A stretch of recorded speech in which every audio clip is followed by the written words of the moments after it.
I'm Julie Sprankles with Charleston Home and Design Magazine, and I'm here with Jay Vaulk of Southeast Kitchens, and we are in the lovely home of Tom and Kathy Powell in Awendaw. Now, Jay, can you guys tell me a little about what you did in this home? We did all the cabinetry in the house, all the baths, the kitchen, and basically the layout and design of all that as well. Well, we're in the kitchen. Let's start here. There's a lot to cover.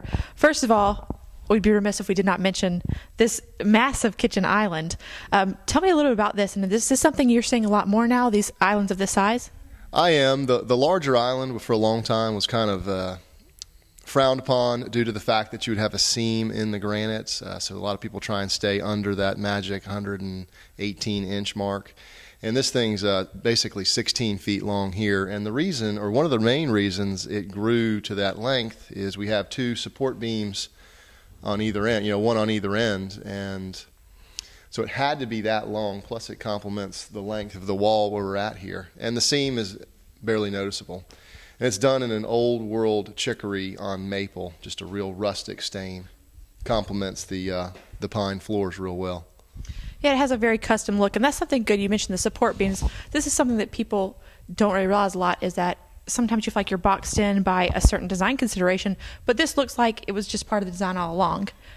And it was. We tried to mirror the columns elsewhere in the house instead of just having a pole or a smaller wrapped column and not really trying to pick up on that. And so it worked out real nicely that we could bring that all the way under the island here and still have the granite slide around it, and then actually frame up the wood after the top was down. Well, I want to mention the colors here in this kitchen. I love, love, love this color here. Obviously not your standard white cabinets. Can you tell me a little about that? Yeah, the craze of a white kitchen is kind of gone the wayside, where you have more of an off-white or a creamer color. This is a sand color, and it still has the glaze on it. If you look here, it's a mocha glaze on a sand paint. And now the trim, you can see there's a contrast here. Is that something you guys are doing more, or is it something that's more custom to the homeowner?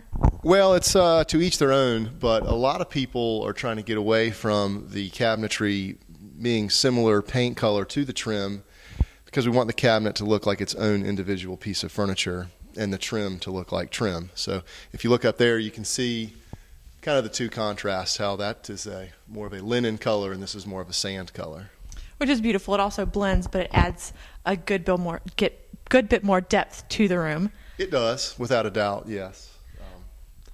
And if you look back here, you can kind of see we've paneled the refrigerator. That's kind of high, the stainless steel. We didn't do a range. We actually did an under-the-counter oven with a cooktop.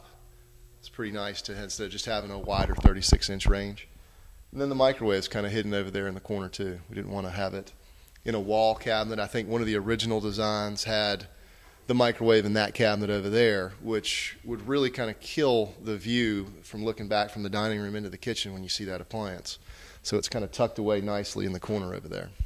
Well, speaking of depth, there are a lot of different kind of the depths of the cabinets and everything. Just kind of, it looks very cohesive, but clearly some design went into this. What kind of considerations were you guys thinking about when you planned the different depths of the cabinets and everything?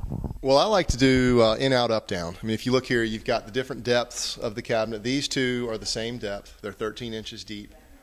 Our hood is about 24 inches deep, which is on plane with our refrigerator. And to at least give some of that bookend feel of out and up, we brought that out to an 18-inch deep over there and raised it up to a 48-inch high with a beefier crown at the top. So that way it kind of gives that bookend back in and then back up top with our range hood. Which creates, again, a lot of interest here in this space. It's not boring. It's not just a flat run. Oh, yeah, not at all. Yeah. Well, were there any other kind of special elements here in the kitchen that you guys decided to go with to work with the overall design? The prep sink under the window over here. You still have a lot of nice countertop. If you wanted to do a buffet or a wet bar over there, you could. And you do have again, with the balance of the deeper cabinetry coming all the way down to the countertop. That's kind of how we got the cabinet on the left. We mirrored the size of the cabinet on the right, and we had to do the depth of 21 to fit the microwave. So that's kind of where that came into play. And you have an appliance garage, which hides the toaster, the blender, the mixer, and all that, so it's off the countertop. Yeah, I was going to say, I love the mix of, you have the glass inserts so you can show off some of the things you really want to show off, but then obviously some of the things that maybe aren't quite as, beautiful, then you can kind of tuck them away, hide them a little bit. Pieces that you have to have. Another big thing is the contrasting between the paint on the perimeter and then the stained on the island, which is pretty common nowadays to see that. But some people still get scared of it and don't want to make that plunge, but every time I see it in a house, it really goes together real nice. Yeah, we're seeing that a lot more. Now, when you're trying to coordinate the colors, the different colors, is that something that's based more on the homeowner's preferences, or do you guys kind of steer them? Well, we'll always add, a helpful hand, but sometimes they'll have in their head exactly what they want, and sometimes they won't know. And so they'll come into our showroom on Folly Road, and we've got probably 500 different door styles to look at, infinite number of colors and stain and paint, and just kind of match it up. A lot of granite samples to kind of tie it all in together. And one of the best ideas if you're going to be building or renovating is kind of scrapbooking. Pull out pictures of what you're looking to do. Build a little file. Come see us and say, we want this, we like this hood, we like these appliances, and just kind of let us design around what you've kind of picked out already. So, well, I have a feeling this kitchen might end up in someone's scrapbook. Well, I understand you guys also did some work in the master bathroom, so... We did, yeah. Let's go take a look. Let's head out. Well, here we are in the master bathroom, and there are several really, really interesting items here to point out. First, let's talk about these his and her vanities, and most of all being that the hers is larger. It always is larger, just like the closet. The his has it's got 6 drawers, and it's the modified height, which is the 36-inch high, which a lot of people are doing nowadays. And you still have, 6 good drawers, and drawers. The more drawers, the better. And then over here for the her side, you've got a knee space to put on makeup, which is very nice. And then also, again, she has 9 drawers. And one of those drawers is actually dedicated to a hairdryer. There's a plug in the back of the drawer box. So when you pull the drawer out, you can use the hairdryer and put it right away and shut the drawer to keep everything off the countertop. So again, they went with a darker stain in here. It's on a maple. Actually, it's on a cherry, excuse me. It's a raised panel door with a raised drawer front. It complements the stain on the floor real well and the color scheme they've chosen. So. And touching on the drawers with the hairdryer, I'm sure Ms. Powell really appreciates that. Most women don't like having all that clutter kind of sitting out all the time. Is that something that you can do with any cabinet, or is it certain cabinet lines?